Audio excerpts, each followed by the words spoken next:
about the pioneer metaphor again. Label, it is such a pleasure to talk with you. Talk to me about something you've shared with me in the past about the distinction between what you call a pioneer and a settler. What does that Always mean? a pleasure to be in conversation with you, Phyllis. What that means is if you take a look at the pioneering people through history, um, they don't tend to settle in what they pioneered. Davy Crockett was always moving west. And, Socrates ended up being sentenced to death for his troubles. And we could go on and on. Moses did not enter the promised land. Pioneers aren't settlers. It's not, and to me, and this is personal to me, there's a connotation in the word settlers. It means you settle for this being good enough. And you don't have to go elsewhere to look, you've reached your goal. And pioneers really run into trouble when they try to be settlers. They're not good at it. And settlers run into trouble when they try to be pioneers. They're not good at it either. So I think we need to identify for ourselves whether we're pioneers or settlers. And there's not one is not better than the other. I mean, what's the point of pioneering if nobody ever settles in what you've brought into the world? And what's the point of settling if some pioneer hasn't found the right place for you to be? So it's a matter of in Plato's Republic, in which Socrates and his friends have a cocktail party. And I mean, literally, they were sitting around drinking wine, which explains some of the conclusions they came to. But they talk for about, if I remember, about 900 pages about what constitutes an optimal society. And after a lot of going back and forth, they finally settled in an optimal society is one in which everybody does what they do best. Philosopher kings shouldn't try to be shoemakers, and shoemakers shouldn't try to be philosopher kings. Now, we need leaders of our society. We also need good shoes. It's not a matter that one is better than the other, but the society will thrive best when everybody uses their talents. And so if you're a pioneer, go make trouble somewhere. Go stir things up. Go find new territories to explore. Be an explorer. Break the rules. If you're a settler, then yeah, find your way to fit into society. Determine what the rules are. See if you can stay within those rules. But don't try to trade identities. It turns out badly. I think the metaphor is fabulous. I probably would talk about this from a holistic perspective, Mhm. thinking that a settler, by its very nature, will create fertile ground for the next Yes, pioneer. yes, So the pioneers will spring from the territory of the settler. So it's something that is an ongoing flow, like the seasons are, and that beautifully said. yeah, and finding. But I find it helpful to me because I don't know where I am. I mean, I think that there are aspects of my being that do conform with being a settler. I am a mother. I am a wife. I'm a homemaker. At the same time, I am a renegade computer user and creative type. I love making things that don't necessarily exist. I'm writing ideas or looking for new ways to do things. How would you describe yourself in your metaphor? In my metaphor, I'm a pioneer. And there's one warning I put out there.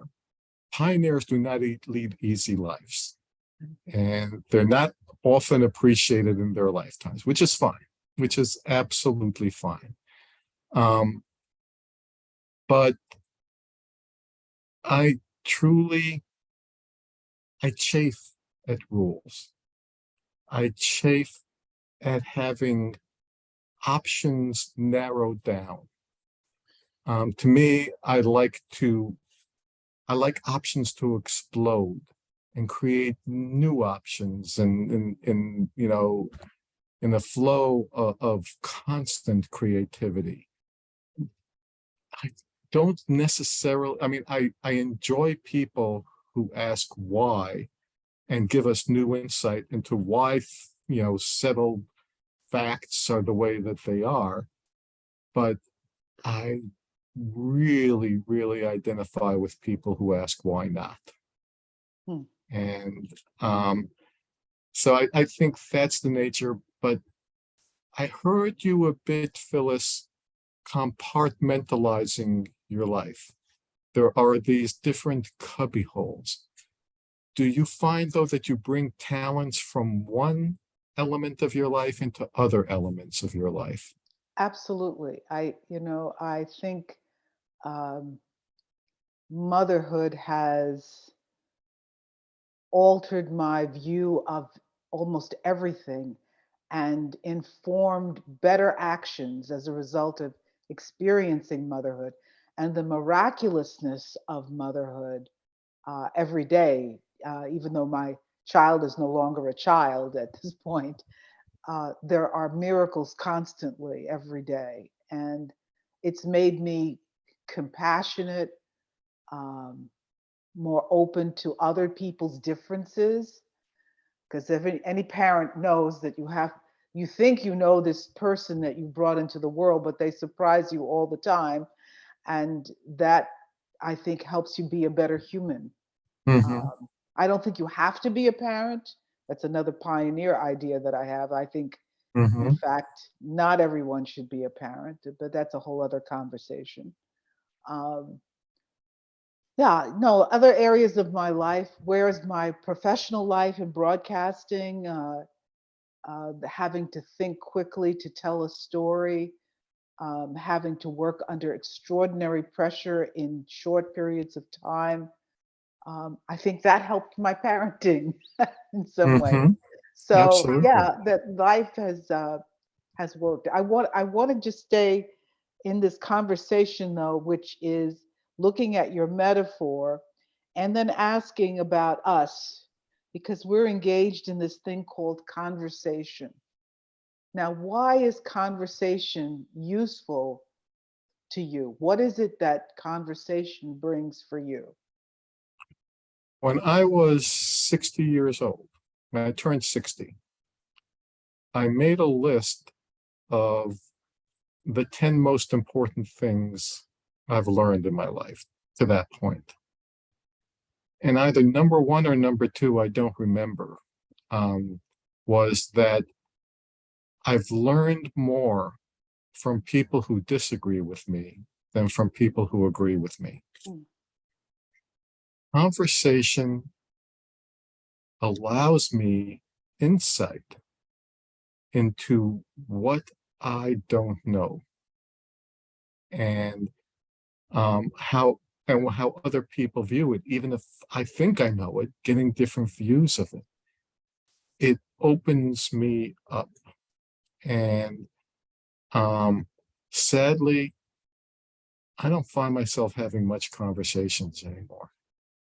Nobody is not nobody, but very few people share a point of view with me. Rather, they share a position with me. And that is not conducive to my learning anything. You don't learn anything from positions. You learn from points of view, because the only way a conversation works is if the other person is also looking to have their mental landscape expanded. So what conversation does for me It's exciting. It's it speaks to my pioneer nature. Here's something I didn't know before. I'd like to go and find out more about that. But there are other kinds of conversation too, where um, somebody just needs another point of view on their life and what they're going through in their life. And that can be helpful to them. And then there are times when I need other points of view about what's going on in my life and the challenges I have. And do that. Conversation is support, conversation is love, conversation is caring. So I really, really feel that my life wouldn't be as full without conversation, which is why, even though it's very hard to find, the pioneer nature in my soul says, don't stay where things are hard to find. Go find them. If they're hard to find, go find them. So, still trying to do that. You made a distinction in your answer that I want to just Sure. revisit for the moment. The distinction between a position, Mhm. uh, and I lost the other word, And a point of view, and a point of view. What is the distinction there? because a point of view means I know and accept that there are other points of views that are equally valid. The position says, Eureka, I have found it. This is it. And don't give me anything else but this. And if you try to converse with me, and I put that in quotation marks, I'm going to just prove you wrong because my position is right. Thank you for clarifying that. That is very helpful because our society is locked into a conversation which is often positional these days. And I have no desire to revisit that conversation that in this Mhm. conversation. But I am motivated to keep the conversation going and talk to people with open points of view so we can share this practice with others. So you just gave me a way to explain my raison d'etre. You Mhm. just really helped me think about that because um, I think we're losing as a society the ability to listen. We're losing critical thinking. We want to erase information as opposed to adding Mhm. information and giving people ways to understand difficult information.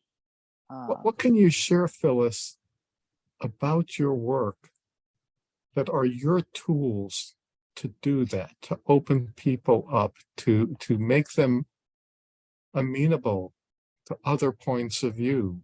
Um, what tools do you use? I have to give credit to a problem as opposed to a tool.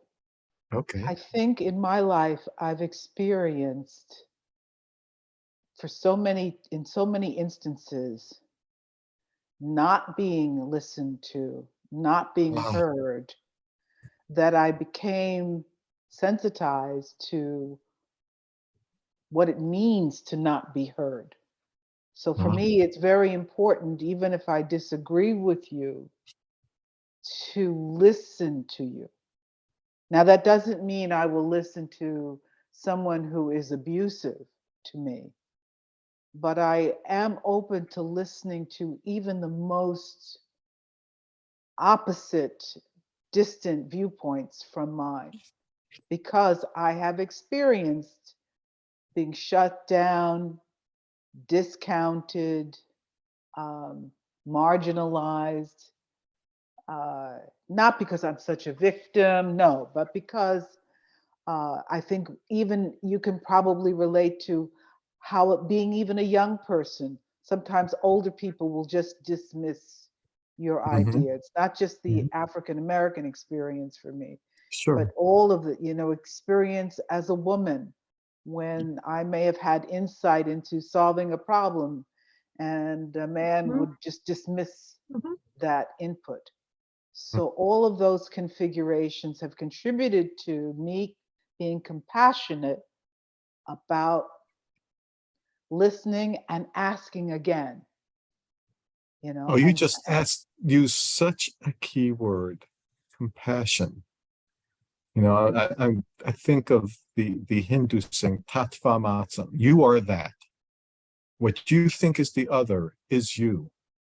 And I think if we can open our hearts, we can open our minds. If we close our hearts, we close our minds.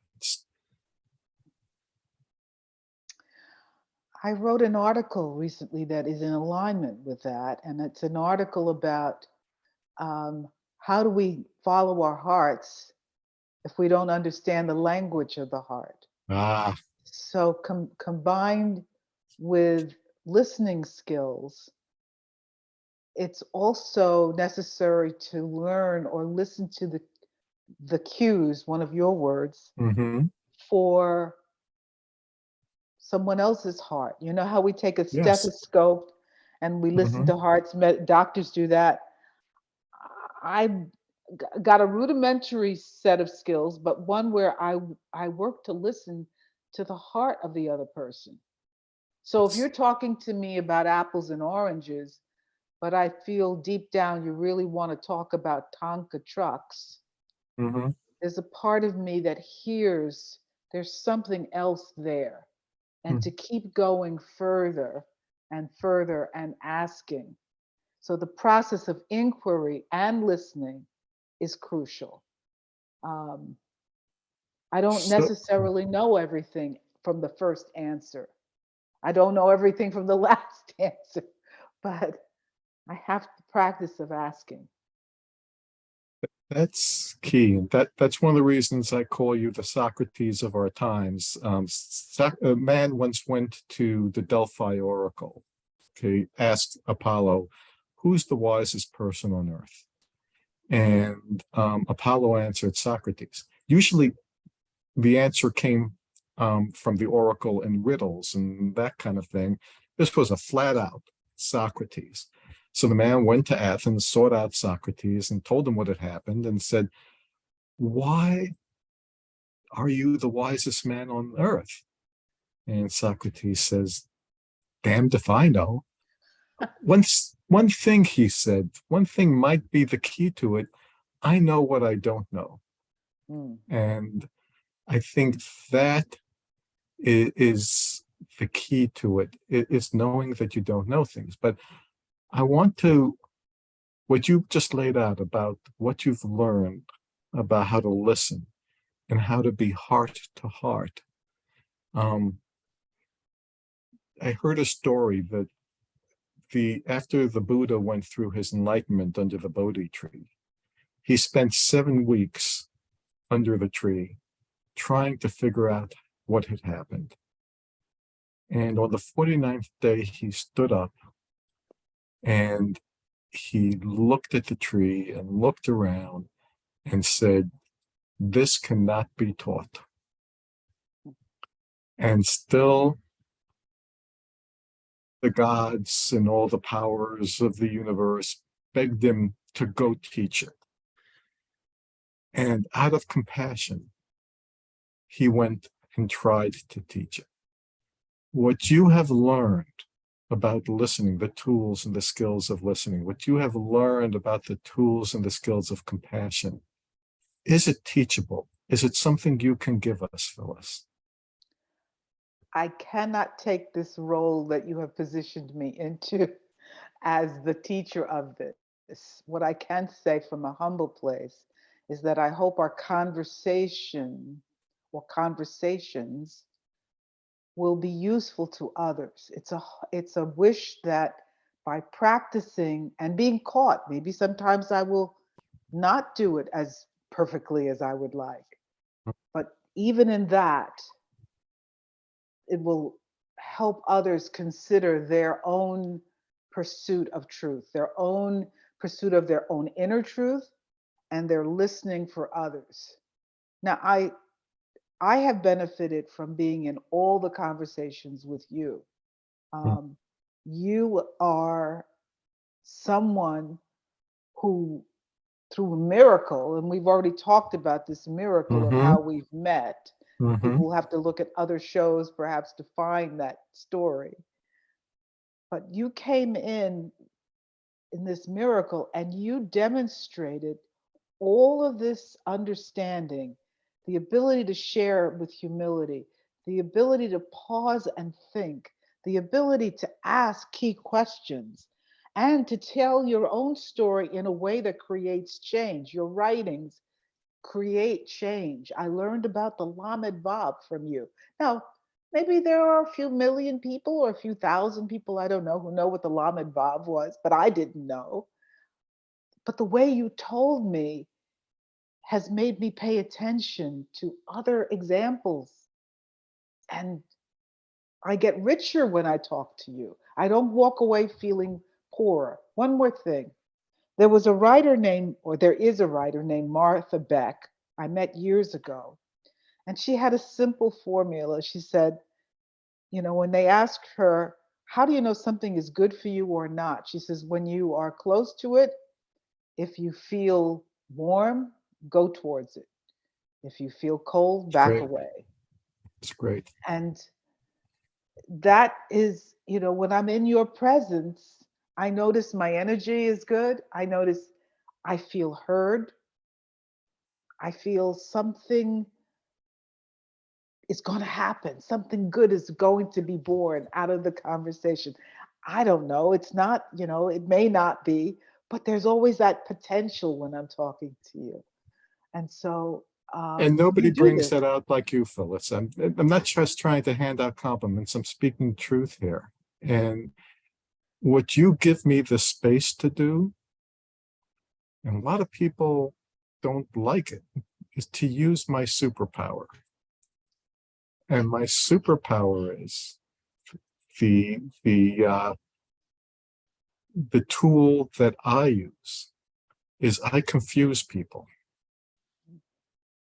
And what I hear the most is, I never thought of it that way. Or, wow, that's a way to look at it that I've never seen before, or whatever.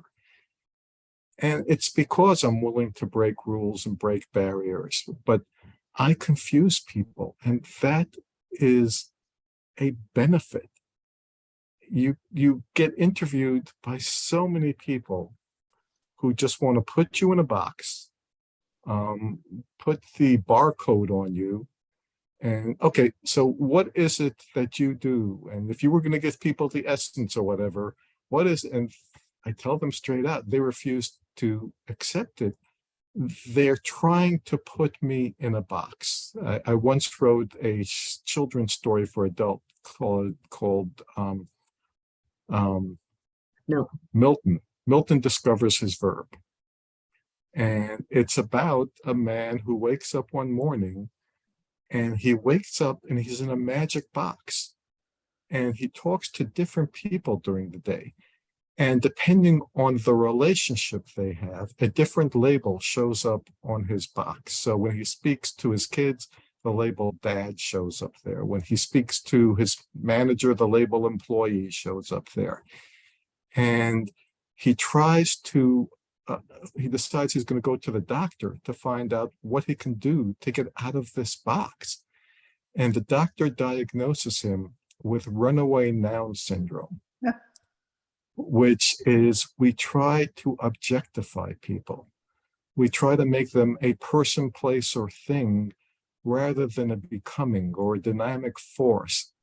And in order to get out of the box, Milton has to discover his verb. Thank you, Label. That we all have to find our verb. That is Yep. fantastic. Mm-hmm. I like this other thing that you do that I think that the truly great rabbis and great clergy do is that they take something so complex and make it into a form that you can really hear it and see it and taste it. It's not an easy task to do that. It's not, you'll remember when we were at camp, where we first met. The conversation among masters, yes. Yes. And the first thing I said that drew you to me intellectually and as a friend is there was a question on the table. What does coaching have to do to become to fulfill its potential? And I, who am not a coach, let alone a master coach, but was just there because I am the Forrest Gump of this kind of stuff. I always show up where I don't belong, and because I don't know I don't belong there, nobody else knows I don't belong there. And I kind of raised my hand and I said, wouldn't you want to also ask the question, what does coaching have to let go of in order to achieve its potential? And that's the key to what you just described. Here's the secret. Life has an underlying simplicity. What the great storytellers and great religious figures are able to do is say, lose the complexity. Your brain loves complexity, and it's not that complex. Just let go of it. And that's where I find gold when I try to take something that our society has made complex and make it simple. There's a story. I don't know if I've told you this one before. It's about the great Rabbi Hillel. Hillel was one of two of the leaders of the Talmudic movement. I think probably in the 1st or 2nd century. I'd have to look it up. And the other great rabbi, they were complements. They were yin yang. Hillel was very, very relaxed about things and relaxed about the laws. And Shammai, his competition, if you will, was very strict about it. It's finding the exact right meaning of the law and doing the right thing. And so there was this Roman nobleman who wanted to poke fun at the Jewish religion and at the rabbis. So he goes over to Shammai and he says, I'll make you a deal. I'll convert to Judaism as long as you can teach me the entire Torah while I can stand on one leg. And Shammai says, are you kidding? There are 613 commandments, and there are sub-commandments, and then there's commentary on those commandments, then there's commentary on that commentary, and you want me to teach the whole thing to you while you can stand on one leg? And the man says, yeah, that's the deal. Shammai has his people throw the guy out of there. And he and the nobleman and his buddies go around laughing and poking fun. So he goes over to Hillel and makes the same offer to Hillel. And if you can teach me the entire Torah while I can stand on one leg, then I'll convert to Judaism. And Hillel says, all right, you're on. The guy says, are you sure? I mean, I can't stand on one leg very long. Won't take but a second. And the man stands on one leg, and Hillel says to him, love thy neighbor as thyself. That's the whole of it. The rest, all the other laws, every other kind of thing, that's just commentary. Now, go study that and study the commentary too. But it's what you said before. It's compassion. If you can look at the other person and say, this is me, everything becomes so simple. Everything becomes so simple. Thank you, Lable. You.